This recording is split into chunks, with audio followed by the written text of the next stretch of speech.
Everyone welcome to Harshi Kannada vlog. ಎಲ್ಲರೂ ಹೇಗಿದ್ದೀರಾ? ಎಲ್ಲರೂ ಚೆನ್ನಾಗಿದ್ದೀರಾ ಅನ್ಕೊತೀನಿ. ನಾನು ಕೂಡ ತುಂಬಾ ಚೆನ್ನಾಗಿದ್ದೀನಿ ಅಂತ ಹೇಳ್ತಾ ಇವತ್ತಿನ ಒಂದು ವ್ಲಾಗ್ನ ಸ್ಟಾರ್ಟ್ ಮಾಡ್ತಿದ್ದೀನಿ. ಈ ವ್ಲಾಗಲ್ಲಿ ವರಮಹಾಲಕ್ಷ್ಮಿ ಹಬ್ಬಕ್ಕೆ ಯಾವ ರೀತಿ ಪ್ರಿಪ್ರೇಷನ್ ಮಾಡ್ಕೊಂಡ್ವಿ, ಹಾಗೆಯೇ ಪೂಜೆ ಹೇಗಾಯಿತು ಅಂತ ಹೇಳ್ಬಿಟ್ಟು ಈ ವ್ಲಾಗಲ್ಲಿ ಶೇರ್ ಮಾಡ್ತಾ ಇದ್ದೀನಿ. ನಾವು ದೇವರಿಗೆಲ್ಲ ಅಲಂಕಾರ ಮಾಡೋದಕ್ಕೆ ಸ್ಟಾರ್ಟ್ ಮಾಡಿದ್ದು ಆಲ್ಮೋಸ್ಟ್ 10 ಗಂಟೆ ಆಗಿತ್ತು ಅನ್ಕೊತೀನಿ. ಸಂಜೆನೇ ಮಾಡಬೇಕು ಅಂತೇಳಿ ಅಂದ್ಕೊಂಡಿದ್ವಿ. ಆದರೆ ನನ್ನ ಹಸ್ಬೆಂಡ್ ಎಲ್ಲ ಸ್ವಲ್ಪ ಹೊರಗಡೆ ಹೋಗಿದ್ರು. ಬೇಗನೆ ಸ್ಟಾರ್ಟ್ ಮಾಡಬೇಕು ಅಂತ ಹೇಳ್ಬಿಟ್ಟು ಬೆಳಿಗ್ಗೆನೇ ಮಾರ್ಕೆಟಿಗೆಲ್ಲ ಹೋಗಿ ಹಣ್ಣುಗಳನ್ನೆಲ್ಲ ತೊಗೊಂಡು ಏನೇನು ಬೇಕೋ ಪೂಜೆಗೆ ಅಂತ ಹೇಳ್ಬಿಟ್ಟು ಎಲ್ಲನೂ ತೊಗೊಂಬಂದಿದ್ವಿ. ಸಂಜೆ ಅಷ್ಟೊತ್ತಿಗೆಲ್ಲ ಸ್ಟಾರ್ಟ್ ಮಾಡೋಣ, ಸ್ವಲ್ಪ ಬೇಗನೆ ಮುಗಿಸೋಣ ಅಂತೇಳಿ. ಆದರೆ ಸ್ಟಾರ್ಟ್ ಮಾಡಿದ್ದೆ 10:30 ಆಗಿತ್ತು ಅಂದ್ಕೊತೀನಿ. ಇನ್ನು ನನ್ನ ಹಸ್ಬೆಂಡು ಕೂಡ ಸಪೋರ್ಟಿವ್ ಇದ್ದರು. ಸೀರೆ ಎಲ್ಲ ರಾತ್ರಿನೇ ಎಲ್ಲ ನೀಟಾಗಿ ದೇವರಿಗೆಲ್ಲ ಏನೇನು ಬೇಕೋ ಎಲ್ಲದನ್ನು ಫುಲ್ಲು ಸೆಟ್ ಮಾಡಿ ಮಲಗಬೇಕು ಅಂತೇಳಿ ಮುಂಚೆನೇ ಡಿಸೈಡ್ ಆಗಿದ್ವಿ. ಬೆಳಿಗ್ಗೆ 4:30 5:30 ಬ್ರಾಹ್ಮಿ ಮುಹೂರ್ತದಲ್ಲೇ ಪೂಜೆ ಮಾಡಬೇಕು ಅಂತೇಳಿ ಅಂದ್ಕೊಂಡಿದ್ವಿ. ಪ್ರತಿ ವರ್ಷವೂ ಅದೇ ಟೈಮಲ್ಲೇ ನಾವು ಕೂಡ ಪೂಜೆನ ಮಾಡ್ತೀವಿ.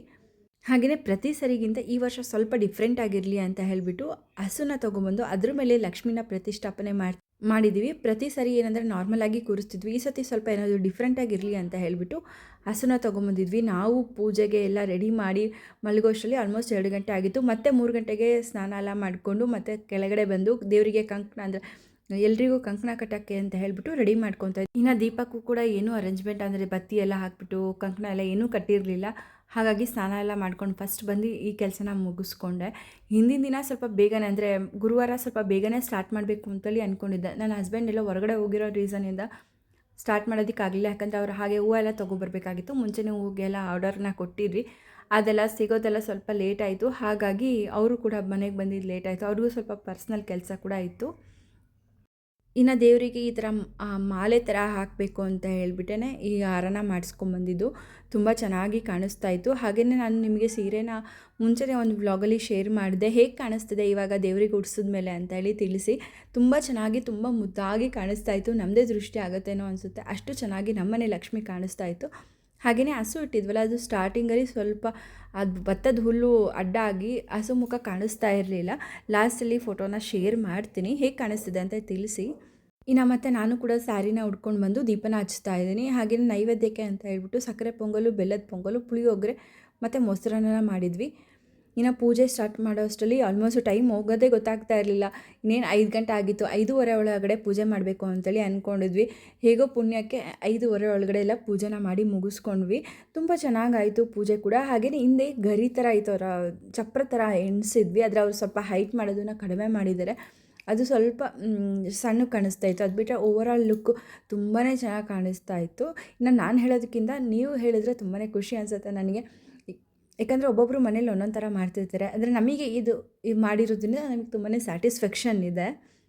ಲಾಸ್ಟ್ ಇಯರು ನಾನು ವರಮಹಾಲಕ್ಷ್ಮಿ ಹಬ್ಬ ಟೈಮಲ್ಲಿ 9 ತಿಂಗಳು ಪ್ರೆಗ್ನೆಂಟ್ ಇದ್ದೆ. ಹಬ್ಬ ಮುಗಿಸ್ಕೊಂಡೇ ನಾನು ಡೆಲಿವರಿ ಮಾಡಿಸ್ಕೊಬೇಕು ಅಂತ ಹೇಳಿ ನನ್ನ ಮೈಂಡಲ್ಲಿ ಆಲ್ರೆಡಿ ಫಿಕ್ಸ್ ಆಗಿದೆ. ಈ ಹಬ್ಬ ಮಾಡೋಕ್ಕೆ ನನಗೇನೋ ಒಂಥರ ಖುಷಿ ಸಿಗುತ್ತೆ. ಒಂಥರ ಏನೋ ಒಂಥರ ಈ ಹಬ್ಬ ಮಾಡಿದ್ರೆ ಒಂಥರ ಫೀಲ್ ಚೆನ್ನಾಗಿರುತ್ತೆ ಅಂತ ಹೇಳ್ಬಿಟ್ಟು ಎಲ್ಲರೂ, ನನಗೆ ಅಂತಲ್ಲ ಎಲ್ಲ ಹೆಣ್ಮಕ್ಳಿಗೂ ಅಷ್ಟೇ, ವರಮಹಾಲಕ್ಷ್ಮಿ ಹಬ್ಬ ಅಂದರೆ ಏನೋ ಒಂಥರ ಸಂಭ್ರಮ ಸಡಗರದಿಂದ ಒಂಥರ ಡಬಲ್ ಎನರ್ಜಿ ಕೂಡ ಬಂದಿರುತ್ತೆ. ಈ ಹಬ್ಬ ಮಾಡೋದಕ್ಕೆ ಅದೇನೋ ಗೊತ್ತಿಲ್ಲ, ಅಷ್ಟು ಸ್ಪೆಷಲ್ ಅನಿಸುತ್ತೆ. ಲಾಸ್ಟ್ ಇಯರು ನಾನು ಪ್ರೆಗ್ನೆಂಟ್ ಇದ್ದೆ. ಈ ಹಬ್ಬ ಮುಗಿಸ್ಕೊಂಡೆ ನಾನು ಡೆಲಿವರಿ ಮಾಡಿಸ್ಕೋಬೇಕು ಅಂತೇಳಿ ಅಂದ್ಕೊಂಡಿದ್ದೆ. ಅದೇ ರೀತಿ ಈ ಹಬ್ಬ ಆಗಿ 2 ದಿನಕ್ಕೆ ನನಗೆ ಕೂಡ ಡೆಲಿವರಿ ಆಯಿತು. ಶುಕ್ರವಾರ ಹಬ್ಬ ಇದ್ದಿದ್ದು, ಭಾನುವಾರ ನನಗೆ ಡೆಲಿವರಿ ಆಗಿದ್ದು. ಅದು ನಮ್ಮನೆಗೆ ಹಬ್ಬ ಆಗಿ 2 ದಿನಕ್ಕೆ ನಮ್ಮನೆಗೆ ಒಂದು ಪುಟ್ಟ ಲಕ್ಷ್ಮಿ ಕೂಡ ಬಂದು ತುಂಬ ಖುಷಿ ಆಯಿತು ನನಗೆ. ಆ್ಯಕ್ಚುಲಿ ನಾನು ಎಕ್ಸ್ಪೆಕ್ಟ್ ಮಾಡಿದ್ದು ಕೂಡ ಹೆಣ್ಮಗು. ಅದೇ ರೀತಿ ಈ ವರ್ಷ ನನ್ನ ಜೊತೆಗೆ ನನ್ನ ಮಗಳು ಕೂಡ ಇದ್ದಾಳೆ. ಅದು ಇನ್ನೂ ಒಂಥರ ಸ್ಪೆಷಲ್ಲು. ಎಲ್ಲರ ಮನೇಲೂ ಒಂದು ಹೆಣ್ಮಗು ಇದ್ದರೆ ಏನೋ ಒಂಥರ ಚೆನ್ನಾಗಿರುತ್ತೆ. ನಮ್ಮ ಮನೇಲೂ ಕೂಡ ಒಂಥರ ಆ ಹೆಣ್ಮಗು ಫೀಲೇ ಒಂಥರ ಡಿಫ್ರೆಂಟಾಗಿದೆ. ತುಂಬ ಚೆನ್ನಾಗಿ ನಡ್ಕೊಂಡು ಹೋಗ್ತಾ ಇದೆ. ಹಾಗೆಯೇ ನಮ್ಮನೆ ವರಮಹಾಲಕ್ಷ್ಮಿ ಹಬ್ಬದ ನಮ್ಮನೆ ಪುಟ್ಟಲಕ್ಷ್ಮಿ ಹೇಗೆ ಕಾಣಿಸ್ತಿದೆ ಅಂತೇಳಿ ತಿಳಿಸಿ. ನನಗಂತೂ ನನ್ನದೇ ದೃಷ್ಟಿ ಆಗುತ್ತೇನೋ ಅನಿಸುತ್ತೆ, ಅಷ್ಟು ಚೆನ್ನಾಗಿ ಅಷ್ಟು ಮುದ್ದಾಗಿ ಕಾಣಿಸ್ತಾ ಇತ್ತು. ಇನ್ನು ನಾನು ಕೂಡ ಪೂಜೆ ಎಲ್ಲ ಆದಮೇಲೆ ಲೋಬಾನ ಅಂತ ಹೇಳಿಬಿಟ್ಟು ತೊಗೊಂಬಂದ್ಬಿಟ್ಟು ಲೋಬಾನನ ಹಾಕ್ತೇನೆ. ಇದು ಹಾಕೋದ್ರಿಂದ ಮನೆಗೂ ಕೂಡ ಒಳ್ಳೆಯದು. ಏನೇ ನೆಗೆಟಿವ್ ಎನರ್ಜಿ ಇದ್ದರೂ ಅದು ಕೂಡ ಅಟ್ರ್ಯಾಕ್ಟ್ ಆಗೋದಿಲ್ಲ. ಅದ್ರದ್ದು ಅರೋಮ ಕೂಡ ತುಂಬಾ ಚೆನ್ನಾಗಿರುತ್ತೆ ಅಂತ ಹೇಳ್ಬಿಟ್ಟು ನಾನು ಪ್ರತಿ ಸರಿ ಮುಂಚೆ ಮಂಗಳವಾರ ಶುಕ್ರವಾರ ಎಲ್ಲ ಹಾಕ್ತಾಯಿದ್ದೆ. ಆದರೆ ಇತ್ತೀಚಿನ ದಿನಗಳಲ್ಲಿ ಸ್ವಲ್ಪ ಹಾಕೋದು ಕಡಿಮೆ ಮಾಡಿದ್ದೀನಿ. ಆದಷ್ಟು ಅದನ್ನು ಹಾಕಿದ್ರೆ ಮನೆಗೂ ಕೂಡ ಒಳ್ಳೆಯದು. ಅದರದ್ದು ಘಮ ತೊಗೊಂಡ್ರೆ ಇನ್ನೂ ಚೆನ್ನಾಗಿರುತ್ತೆ ಅಂತೇಳಿ ಅನ್ನಿಸ್ತು ಅಷ್ಟೇ. ಅದಕ್ಕೆ ಹಾಗೆ ನಾನು ನಿಮ್ಮ ಜೊತೆ ಶೇರ್ ಮಾಡಿದೆ. ಭತ್ತದ ಹುಲ್ಲಿಟ್ಟಿರೋದ್ರಿಂದ ಹಸುಮುಖ ಫುಲ್ಲು ಕವರ್ ಆಗಿತ್ತು. ಅಲ್ಲಿ ಏನಿದೆ ಅಂತ ಕಾಣಿಸ್ತಾನೆ ಇರಲಿಲ್ಲ ಅಂತ ಹೇಳಿಬಿಟ್ಟು ಮತ್ತು ನನ್ನ ಹಸ್ಬೆಂಡ್ ಅದನ್ನು ತೆಗೆದುಬಿಟ್ಟು ಚೇಂಜ್ ಮಾಡ್ತಾಯಿದ್ರು.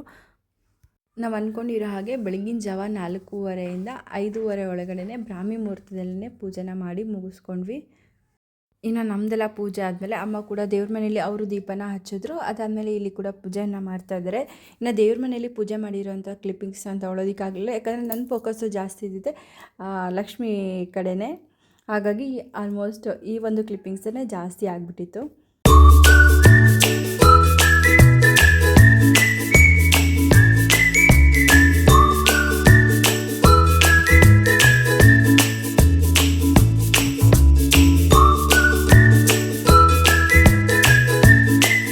ಇನ್ನು ಪೂಜೆ ಮಾಡೋ ಟೈಮಲ್ಲಿ ಪಾಪು ಕೂಡ ಎದ್ಬಿಟ್ಟಿದ್ಲು. ಅವಳು ಕೂಡ ಎದ್ದು ಆಟ ಆಡ್ತಾಯಿದ್ಲು. ಎಲ್ಲಿ ದೇವ್ರ ಹತ್ರ ಇರೋ ಐಟಮ್ಸ್ ಎಲ್ಲ ಹೋಗಿ ಎಳ್ದು ಬಿಡ್ತಾಳೋ, ದೀಪ ಎಲ್ಲಿ ಬೀಳಿಸ್ಬಿಡ್ತಾಳೋ ಅನ್ನೋ ಭಯ ನಮಗೆ.